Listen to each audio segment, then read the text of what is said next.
লাখো মানুষের অশ্রুসিক্ত বিদায়ের মধ্য দিয়ে অনুষ্ঠিত হয় ইরানের প্রয়াত সর্বোচ্চ নেতা আয়াতুল্লাহ আলী খামেনির জানাজা। ৫ জুলাই সকালে তেহরানের গ্র্যান্ড মোসাল্লায় যখন জানাজা শুরু হয় তখন পুরো ইরান যেন থমকে গিয়েছিল।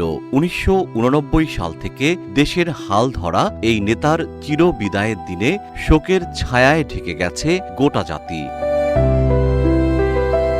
যুক্তরাষ্ট্র ও ইসরায়েলের আকস্মিক হামলায় পরিবারের ৪ সদস্যসহ এই মহান নেতার শাহাদাত বরণের পর ৫ জুলাই হল ৭ দিনব্যাপী রাষ্ট্রীয় শোকের দ্বিতীয় দিন।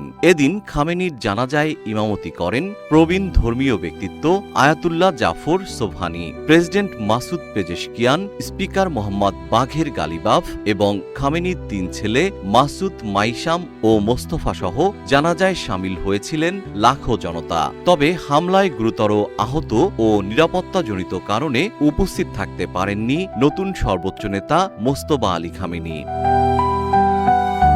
নেতার প্রতি শ্রদ্ধা জানাতে দেশজুড়ে ছিল সরকারি ছুটি। ৫ জুলাই সন্ধ্যায় তার মরদেহ স্থানান্তর করা হবে এবং ৬ জুলাই ইরানের রাজধানী জুড়ে হবে ঐতিহাসিক শোক মিছিল। এরপর ৭ জুলাই খামেনির কফিন নিয়ে যাওয়া হবে পবিত্র কোম নগরীতে এবং ৮ জুলাই ইরাকের নাজাফ ও কারবালায়। শোকের এই দহন ও প্রিয় নেতাকে হারানোর বেদনা বুকে নিয়ে ইরানবাসী আজ কেবলই অশ্রু বিসর্জন দিচ্ছে।